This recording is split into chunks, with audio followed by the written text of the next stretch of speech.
Bom, vamos lá. Olá, pessoal.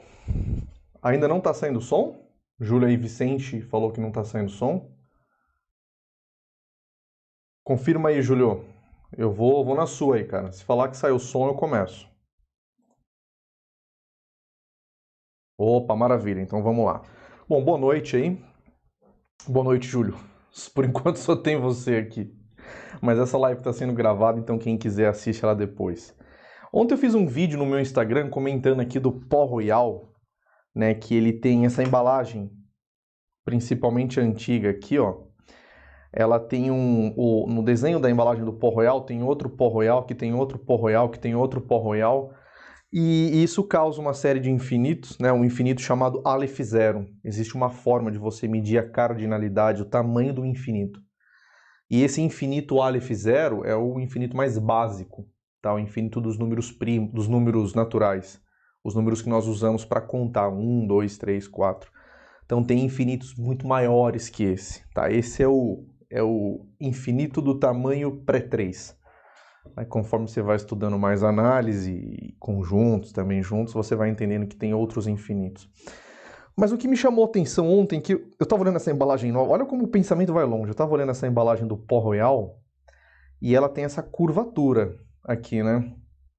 E eu estava olhando para essa curvatura, eu lembrei muito da curvatura que tem as chaminés aqui da usina nuclear. E ela tem um desenho muito bonito, né? E me lembrou muito, tá? Então, bati o olho e falei, poxa... Aí eu fui procurar imagens de chaminés de usinas nucleares e realmente falei, olha, talvez algum corte aqui tenha uma figura semelhante à das chaminés. E se tiver algum engenheiro de estruturas ou engenheiro civil para confirmar isso, mas eu tenho uma forte intuição de que essas curvas que descrevem uma chaminé de usinas nucleares são hiperboloides, tá? O que é um hiperboloide? Então, isso aqui é um hiperboloide, tá? Essa superfície é um hiperboloide. O que é o hiperboloide rigorosamente? Você tem uma curva aqui chamada hipérbole, tá? Se você fizer essa curva girar em torno do eixo, tá? De um eixo, num círculo, tá? Ela registra, o registro desse traço dela, tá? Esse conjunto de pontos que essa curva intersecciona, ele descreve uma superfície chamada hiperboloide, tá? Ela também pode ser girada no outro sentido. Aqui tem uma outra aqui, ó.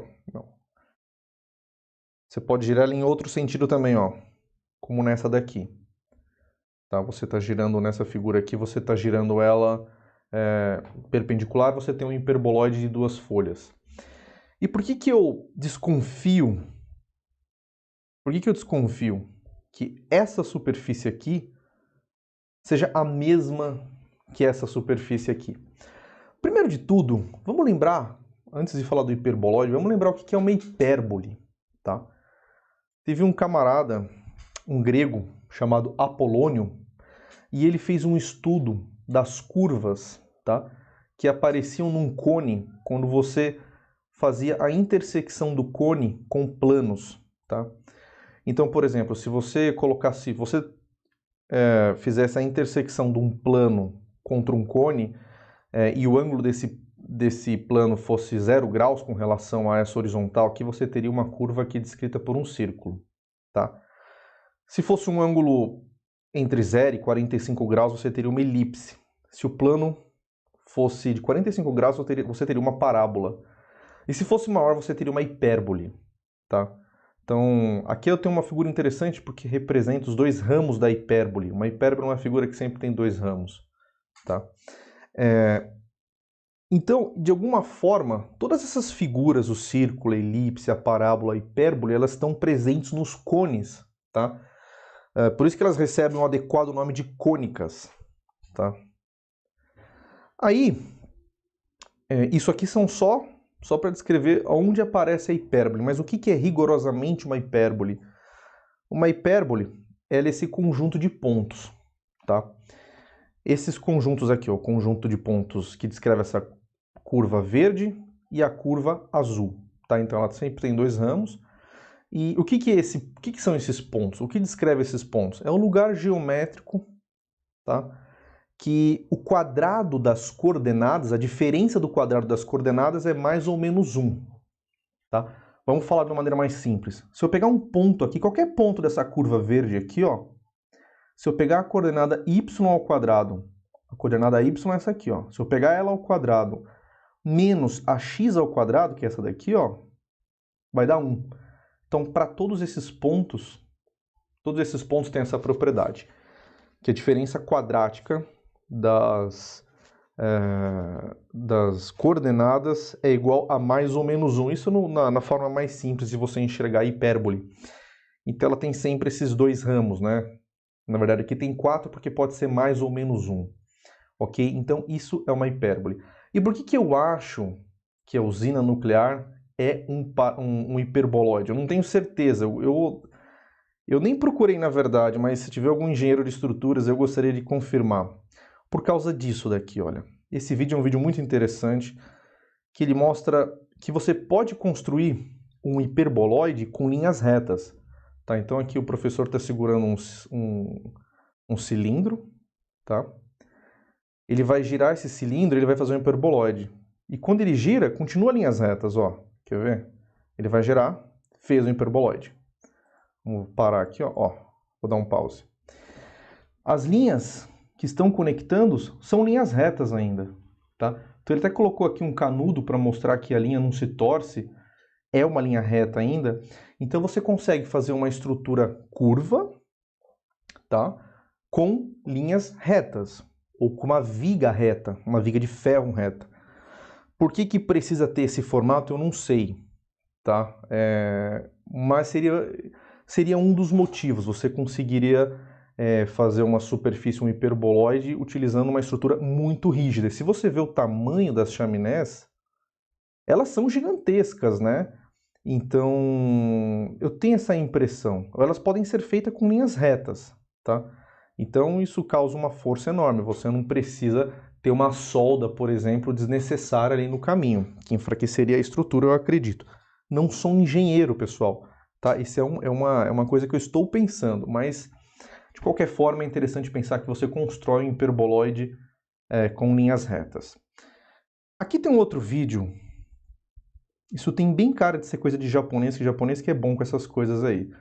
Esse cara vai fazer um hiperboloide utilizando varetas, e é um hiperboloide até um pouco mais legal, porque ele vai usar varetas e elásticos, tá? Ele está aprendendo aqui. É um hiperboloide flexível. Então veja, é uma estrutura... Olha só. É uma estrutura rígida, e aí ele pode moldar o tamanho dela. Então isso é muito interessante, você conseguir construir uma estrutura curva, suave, tá? Ela é suave, ela tem todas as suas derivadas, né? E ela é feita com linhas retas. Então isso é muito interessante. E aí eu fiquei pensando nos hiperboloides, na hipérbole, e comecei a pensar onde mais as hipérboles aparecem, hein? E assim, os exemplos são tantos que a gente perde até a... Eu não sei, eu vou apresentar uns aqui nessa pequena live. É um vídeo curtinho aqui, é um vídeo de, sei lá, 5 minutinhos, tá? E eu lembrei de algumas aqui, tá bom? Então, vamos lá. Quem não conhece esse senhor aqui, o nome dele é Markowitz, tá? Eu acho que ele é russo e ele ganhou o Prêmio Nobel de Finanças, tá? O que esse cara fez? Ele aplicou uma ideia, aliás, é uma ideia que a priori não... Ah, aqui é a medalha dele, aqui ó, 1990. Não queriam dar um prêmio para esse cara aqui, mas ele merece sim. O que ele fez? Vamos pegar aqui eu tenho imagens lindas da fronteira eficiente aqui. Vamos ver, peraí que eu vi algumas que vale a pena deixar aqui na tela, de tão linda. Deixa eu pegar uma bem bonita aqui. Peraí. Que pena, eu deixei umas tão bonitas. Eu vi umas... Ah, aqui ó. Essa aqui é bonita. Olha que vários excelentes. Então, o que o Markowitz fez? Tem uma... quando um investidor vai fazer um investimento, né, quando o investidor vai alocar o capital dele, ele sempre tem que olhar o risco e o retorno, tá? Então suponha, esse gráfico aqui está um pouco ruim, vamos pegar um outro aqui, peraí. Vamos nesse aqui. Suponha que no eixo das abscissas você coloque o risco da sua carteira, que a gente representa pelo desvio padrão, que é a incerteza que você tem dos seus retornos.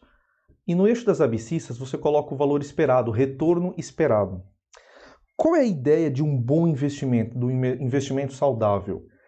É que você tenha um excelente retorno para cada unidade de risco que você está disposto a correr, tá? Então essa relação de risco-retorno é muito importante, tá? E para o mercado de ações, para ativos muito líquidos, é muito comum você analisar o risco pela incerteza ou pela volatilidade da carteira. Então, a priori, qualquer ponto aqui nesse diagrama é uma carteira, um portfólio, tá? Um portfólio com sei lá quantas ações. Então ele falou o seguinte, existe alguma forma de eu encontrar as carteiras de investimento perfeitas, tá? Vocês estão vendo a hipérbole aqui, né? Vocês sabem onde vai chegar o negócio. E aí o que ele fez? Ele fez um cálculo, tá? Essencialmente é um cálculo diferencial, tá? Nas faculdades exatas você aprende isso, a derivar, tá? Fazer uma derivada igual a zero, você acha o extremo da função, tá? O que ele fez aqui foi dar uma apimentada na carteira dele. Então ele criou um portfólio de N ações, cada ação tinha um peso, tá? Que é um vetor que ele quer saber, então ele coloca a ação 1 tem peso alfa 1, ação 2 alfa 2, essas são as incógnitas. Então é fácil escrever o retorno esperado dessa carteira, né? O retorno esperado de cada ativo vezes o peso de cada ativo nesse portfólio. Ele também escreveu o desvio padrão dessa carteira. Também é fácil de fazer, você vai só multiplicar 3 matrizes, tá?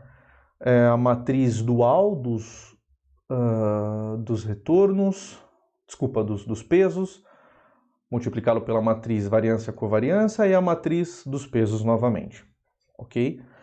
E aí ele utilizou uma ferramenta que um matemático muito famoso desenvolveu no século XVIII, que foi Lagrange.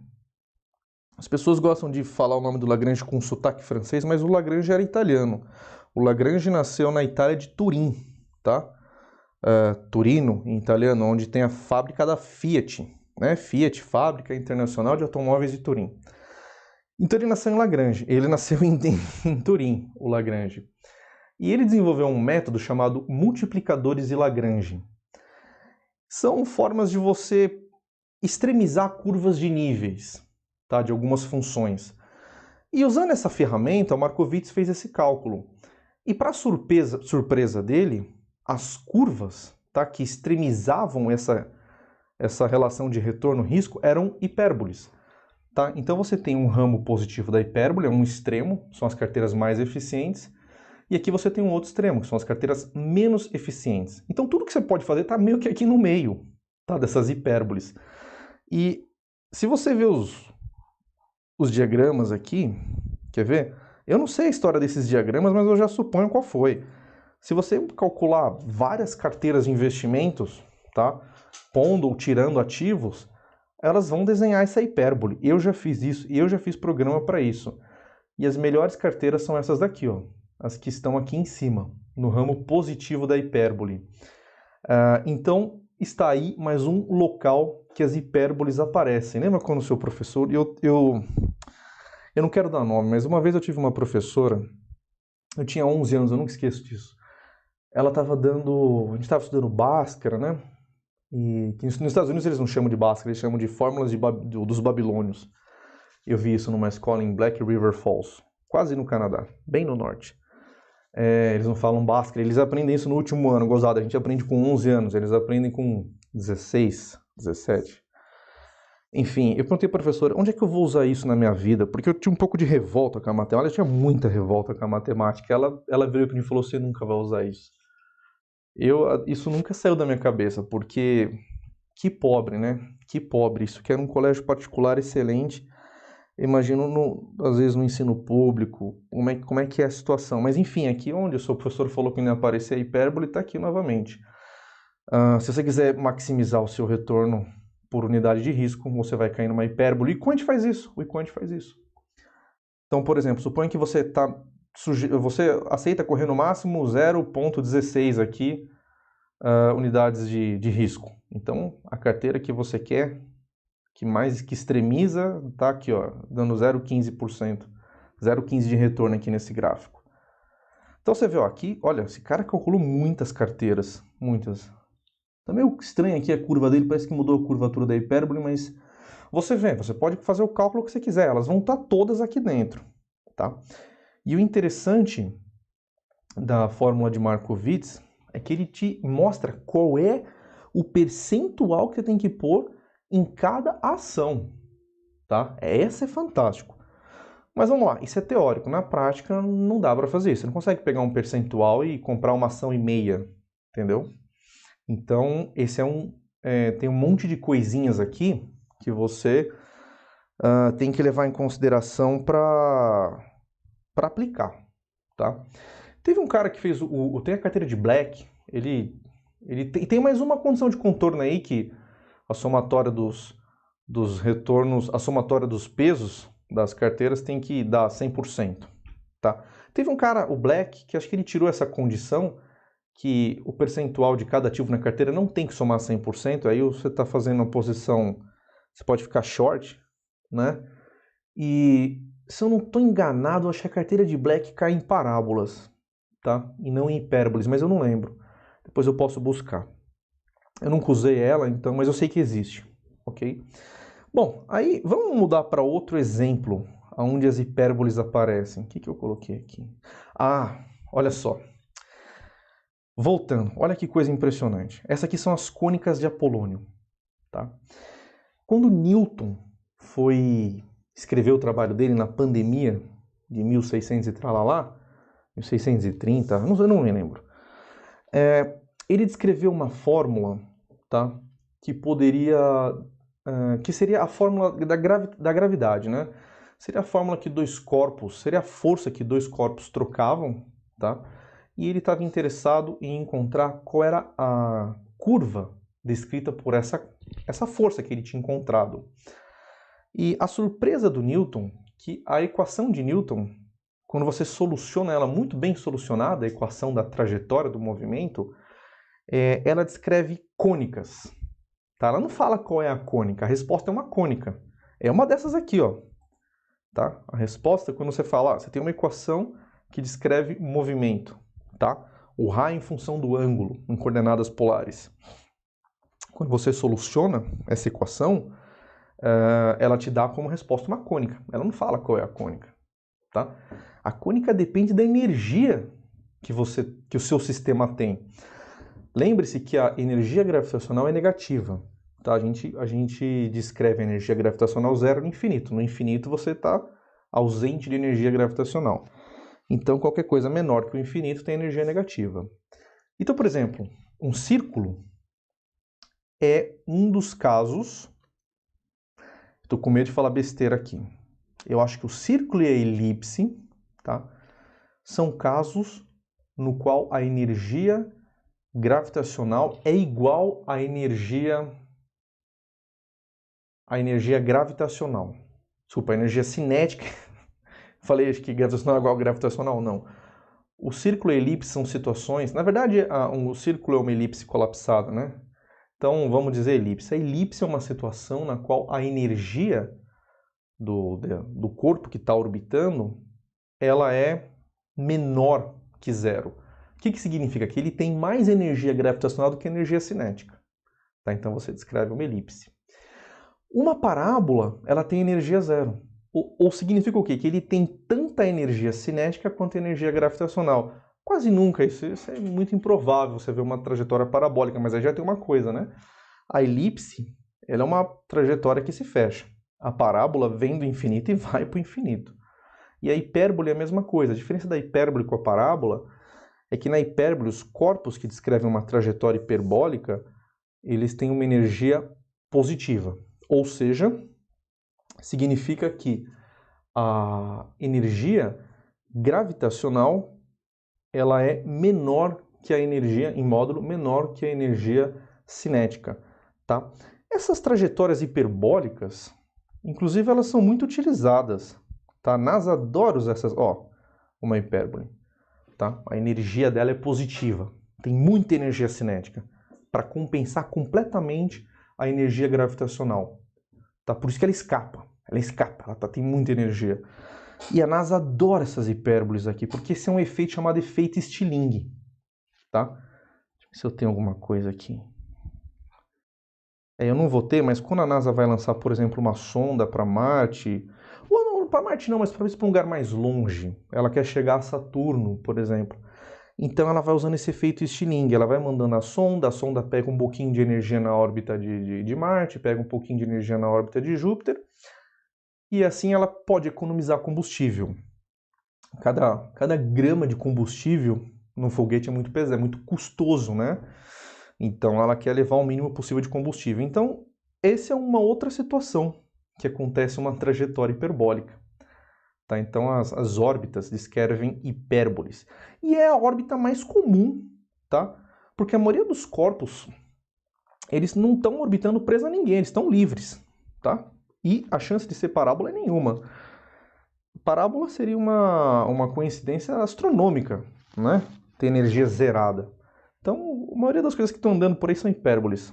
Tem foco em algum lugar, até que seja perturbado o suficiente para mudar o foco dela. O foco é esse ponto aqui, ó. Bom, vamos lá. Desculpa, gente, eu tô com um pouquinho de tosse aqui. Um outro lugar que você vê hipérboles é um experimento tão famoso que ganhou um prêmio Nobel. Foi o experimento de Rutherford, tá? O que o Rutherford ele fez? Antes de se começar a era atômica, existia a ideia de que o átomo era aquela ideia do átomo de Dalton, era o pudim de passas. Então você tinha um núcleo, tá? Um núcleo muito denso, em que os elétrons estavam junto com os prótons, no núcleo. Tá? E assim, o Rutherford eles já tinham modelos e eles já achavam que isso talvez não fosse certo. Então o que ele fez? Ele fez um experimento que era o seguinte. Ele tinha aqui uma fonte radiativa que emitia partículas alfas. Tá? Depois vocês digitam aí para ver o que é partícula alfa. Essa partícula alfa batia numa folhinha de ouro. Tá? E aí, se ela colidisse com alguma coisa, ela ia bater aqui nesse filme fotográfico. Tá? É um filme que quando a partícula alfa bate nele, ela deixa um rastro. Tá? Então, se a gente fosse olhar como Dalton imaginava, o que a gente esperaria? Que a maioria das partículas ricocheteasse. Tá? Mas o que o Rutherford viu é que a maioria delas atravessou. Então, o que ele entendeu? Que o átomo era basicamente espaço vazio. Ele conseguiu entender que existe um núcleo atômico, que ele é muito pequenininho. Tá? Eles já tinham noção do tamanho do átomo, um angstrom. Tá? Eles já tinham noção desse tamanho.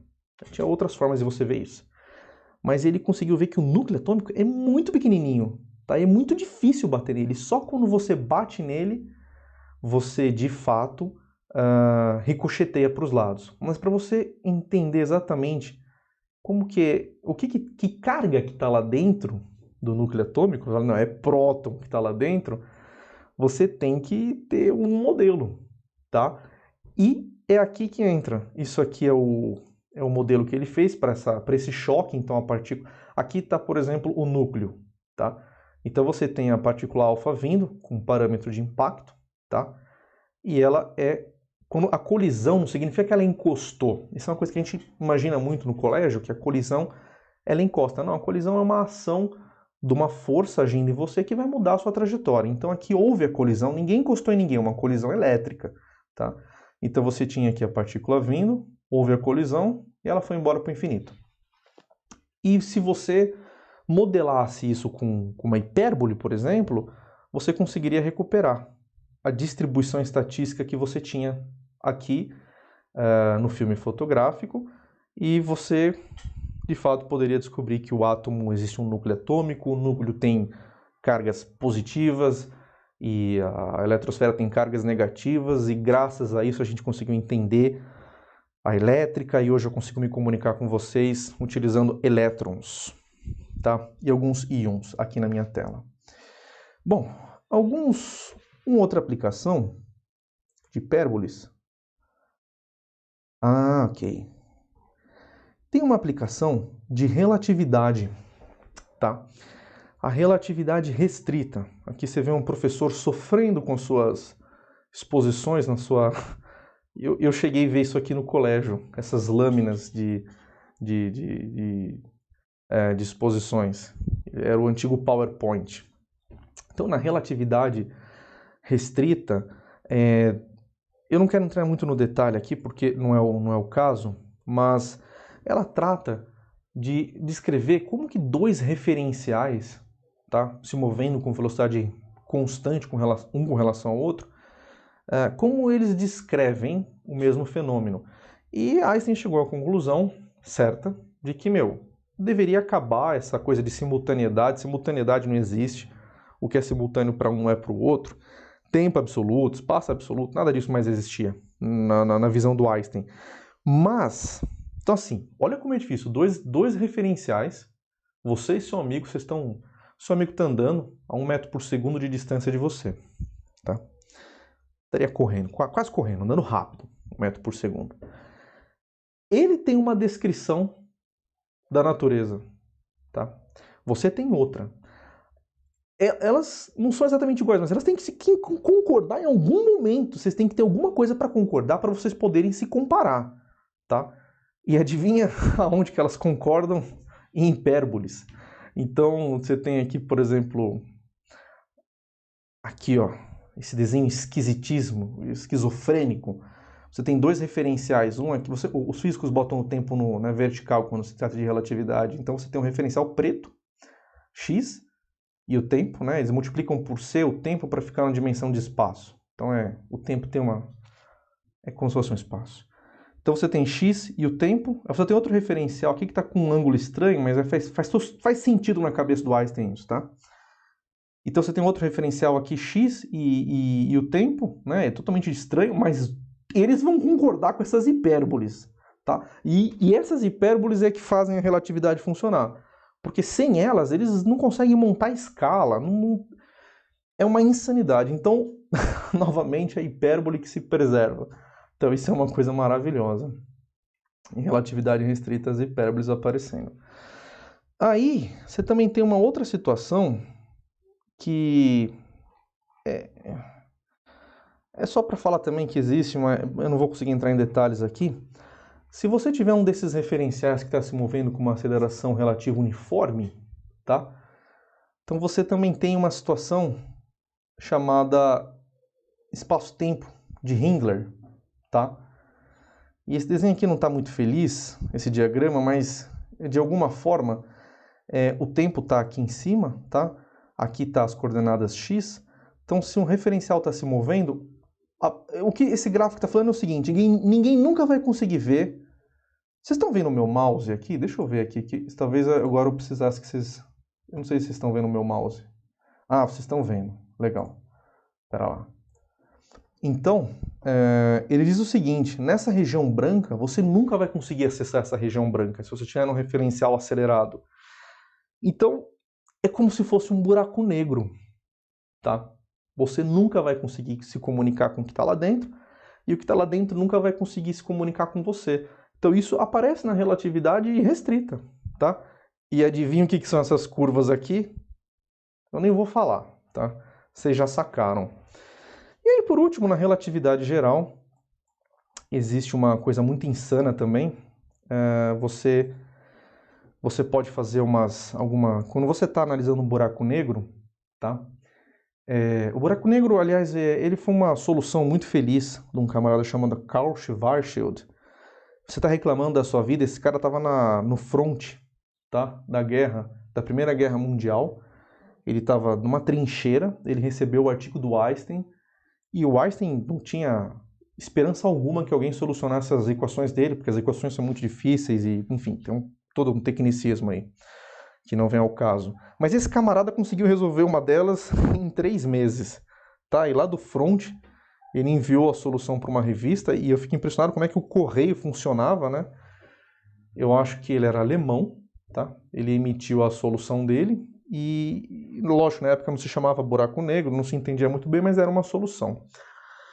E você pode escrever essa solução do buraco negro fazendo algumas trocas de coordenadas e você chega aqui numa situação em que o interior do buraco negro, tá? Que é a parte achurada aqui, ele é descrito aqui, ó. A singularidade, na verdade, ela é descrita por essa hipérbole. Na verdade, isso aqui não é a singularidade do buraco negro. Então, ela também é descrita por uma hipérbole. Isso aqui é numa situação que você chama coordenadas de Kruskal, Skeres, eu não sei pronunciar exatamente esse diagrama aqui também. Então, nessa visão, você consegue ver que a singularidade de um buraco negro, ela está muito mais para um momento do que para uma região. Tá? O interior do buraco negro, ele é algo... O interior, o miolinho dele, ele é mais um momento do que uma região. Tá? O interior do buraco negro está descrito aqui, ó, por essa hipérbole. Tá? Então aqui é o universo que nós vivemos, aqui é o passado, né? Aqui seria um buraco branco de um outro universo. Então é isso, pessoal. Eu queria comentar um pouco sobre as hipérboles. Eu acho que eu fui uma pessoa bem feliz aqui. Eu saí do pó royal e cheguei em buraco negro. Então, sempre falando de hipérbole. Você consegue fazer isso na física muito rápido com qualquer assunto. Bom, pessoal, é isso. Queria agradecer vocês. Vamos ver perguntas aqui, ó. Lucas Campos. Boa noite, Luiz Augusto. Seu curso continuará os módulos quando? Meu caro, eu fiquei um pouco triste, cara, tá? Eu tô um pouco... As pessoas não completaram o curso. Então eu tô um pouco desmotivado, vou ser bem honesto, tá? Mas vamos ver. Se uma galera aí começar a comprar, começar a se empolgar, discutir, pode ser que eu faça. Aí o DZB Lucas 10, ô louco, não, falou, eu não vou nem falar o que ele escreveu, eu tenho vergonha. Obrigado, agradeço o seu elogio, mas não, de longe, não posso aceitar esse elogio. Eu aceito o elogio, mas não posso aceitar a comparação. O Júlio Vicente falando aqui que ele se lembra o que é uma hipérbole. Legal, Júlio, manda ver, cara. E é isso aí, pessoal. Marcelo Vitor fez um elogio aqui. Muito obrigado, Marcelo. Obrigado aí. Deixa o like aí, pessoal. É isso, galera. Um petit live aqui. E quem quiser me procura lá no Instagram que a gente conversa. Um grande abraço.